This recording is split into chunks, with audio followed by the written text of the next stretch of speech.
Alhamdulillahirrahmanirrahim. Pada sesi kedua ini kita akan membahas yang betul-betul fundamental dalam menunaikan ibadah umrah, yaitu syarat, rukun, dan wajib umrah. Ya. Apa saja itu? Yuk, tidak ada salahnya kita ulangi kembali, meluruskan niat kita dengan mengucapkan basmalah. Bismillahirrahmanirrahim.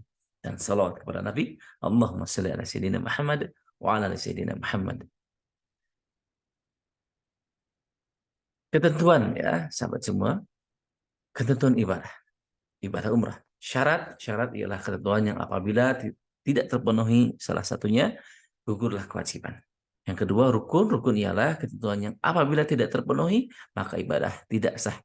Yang ketiga, wajib. Wajib adalah ketentuan yang apabila dilanggar, maka ibadahnya tetap sah, tetapi diwajibkan membayar dam ataupun denda. Yuk, kita masuk ya. Syarat umroh. Yang pertama, Islam, balik, berakal sehat, merdeka, istirahat. Masya Allah. Alhamdulillah. Sudah ada di Bapak Ibu sahabat semua. Selanjutnya, rukun umrah. Yang pertama, ihram, berpakaian ihram, tawaf. Dan yang ketiga, sa'i. Yang keempat, tahallul. Dan yang kelima, tertib. Ini yang kita bahas ya. Selanjutnya, wajib umrah adalah ihram ataupun niat ihram dari miqat yang sudah ditentukan. Selanjutnya, meninggalkan yang dilarang dalam ihram. Kita masuk ya. Rukun umrah saja.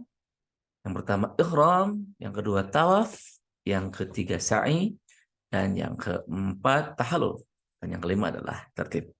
Hanya 5. Ya, ingat-ingat ya. Ihram, tawaf, sa'i, tahallul, dan tertib. Insya Allah. Ya, insya Allah. Mudah, insya Allah. Yang pertama ihram. Ya, sahabat semua. Ihram adalah niat haji atau umrah yang menandakan setelah masuk dalam ibadah haji atau umrah, ihram bukan sekedar berpakaian ihram, tetapi melafalkan niat. Jadi harus berniat nih sahabat semua. Nah, niatnya seperti apa? Mari kita kupas ya. Ya, kita kupas ya, insya Allah. Ihram dari miqat. Ya, miqat adalah tempat untuk berniat ihram. Ya, Rasulullah SAW telah menentukan 5 tempat untuk berikhram sebagai miqat makani. Hukum berihram dari tempat ini adalah wajib, teman-teman semua. Ya, tidak ada tuh tempatnya startingnya dari Riyadh. Tidak ada, gitu. Nah, tapi di tempat yang sudah ditentukan. Apabila tidak berihram dari sini, maka ia harus memilih yang pertama kembali lagi ke tempat miqat yang telah ditentukan dan berihram dari sana. Yang kedua, kalau tidak kembali, maka ia harus membayar dam, yaitu 1 ekor kambing. Kira harganya adalah 500 real, ataupun di kurs sekarang sekitar 2 juta, 2.100.000 ya. Masya Allah. Itu kupas, sahabat semua. Bagi jamaah haji atau umroh, di Indonesia mikotnya adalah yang pertama ketika langsung menunaikan umroh. Yang pertama adalah apabila jamaah haji datang dari Jakarta menuju Jeddah, kemudian langsung masuk ke Mekah, maka mikotnya adalah satu di antara dua, yaitu Qornul Manazil ataupun Ya Lamlam. Tergantung dari arah mana pesawat terbang. Maka jemaah itu harus mengucapkan niat ihram haji ataupun umroh di atas pesawat. Alhamdulillah dengan izin Allah, Bapak Paris pun pernah menunaikan mikot di atas pesawat, membimbing jamaah. Insya Allah. Insya Allah ada kemudahan, tidak sulit ya. Jangan dipersulit, semuanya mudah kok. Semua asal niatnya karena Allah. Ya Abu Paris, dalam pesawat udah pakai kain ihram, mohon maaf. Hanya 2 lembar kain, tidak menggunakan baju yang lain, mohon maaf. Celana dalam pun tidak untuk yang laki-laki. Ya semuanya dinikmati, semuanya sehat walafiat. Ya, Alhamdulillah. Selanjutnya, apabila jamaah haji datang dari Jakarta lalu ke Madinah, dari Indonesia dalam hal ini ya, lalu ke Madinah dahulu, tidak langsung masuk ke Mekah, maka mikotnya adalah di Bir Ali. Masya Allah. Insya Allah ya. Alhamdulillah, Faris pun pernah menunaikan juga di Bir Ali. Jadi setidaknya ada 5 tempat yang sudah ditentukan, sahabat semua. Nah ini tinggal dibaca saja ya. Masya Allah. Di Bir Ali ataupun Zulhulaifah, Mikot bagi penduduk Madinah dan siapapun yang datang dari itu letaknya 12 km dari Madinah dan 450 km dari Mekah. Ini mikot terjauh. Nah, selanjutnya Al-Juhfah, mikot bagi penduduk Syria, Palestina, Mesir, Maroko, dan siapapun yang datang dari arah itu. Letaknya 183 km dari Mekah. Yang ketiga, dari Kornul Manazil, mikot bagi penduduk Najd dan sekitarnya yang letaknya 75 km di sebelah timur dari Mekah.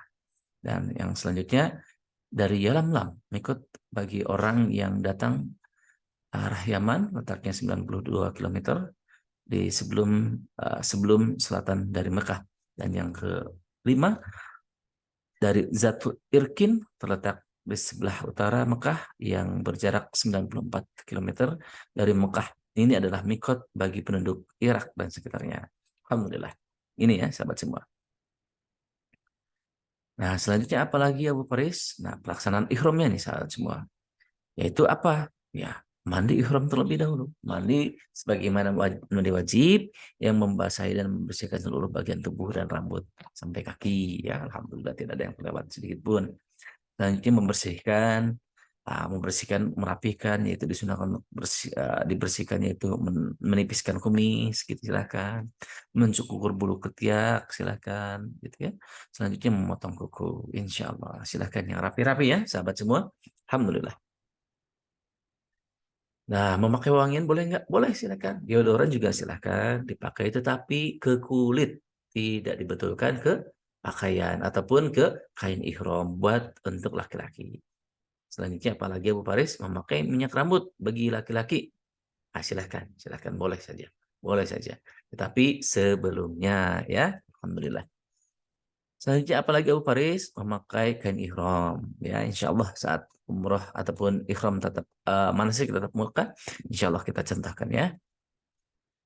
Dan nanti juga Abu Faris lampirkan link untuk sampel ataupun contoh penggunaan kain ihram, insya Allah. Pakaian ihram pria, 2 potong kain yang tidak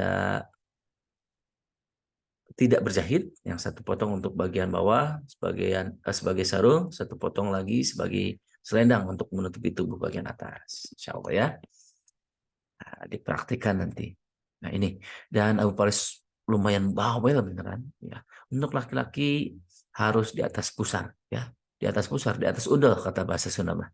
Ya silahkan. Memakai kain ihram harus menutup kedua belah pundak, membuka pundak sebelah kanan, hanya disunahkan ketika tawaf pertama kali datang di Mekah. Jadi silakan ya, ketika tawaf dibuka pundak sebelah kanan. Nah untuk sholat ini harus tutup pundaknya. Insya Allah ya, insya Allah. Untuk para muslimah, ya ini sahabat semua, pakaian ihram wanita, semua jenis pakaian wanita yang menutupi aurat, aurat yang harus ditutupi seluruh tubuh kecuali muka, ini muka dan telapak tangan. Ya, bentuk tubuh sehingga tidak boleh memakai baju yang sempit. Ya, harus longgar bajunya, harus longgar. Warna bagaimana Bu? Mau hitam boleh, mau putih boleh, gitu. Hanya sudah menjadi kebiasaan ataupun budaya ya untuk jamaah umrah dari Indonesia menggunakan baju baju putih gitu untuk para muslim. Sebetulnya hitam pun boleh, warna lain pun boleh. Apabila kita berada di masjid mikot, maka disunahkan mengucapkan niat setelah sholat. Sholat ini bisa merupakan satu dari dua, yaitu sholat wajib, yaitu satu dari sholat 5 waktu, atau sholat sunnah ihram. Silahkan 2 rakaat sholat sunnah ihram. Ini sahabatku, niatnya.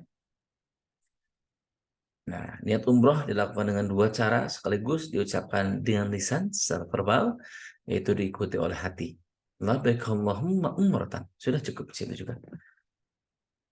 Artinya aku datang penuhi panggilanmu, ya Allah, untuk berumrah. Itu. Nawaitu labbaik Allahumma umratan. Gitu.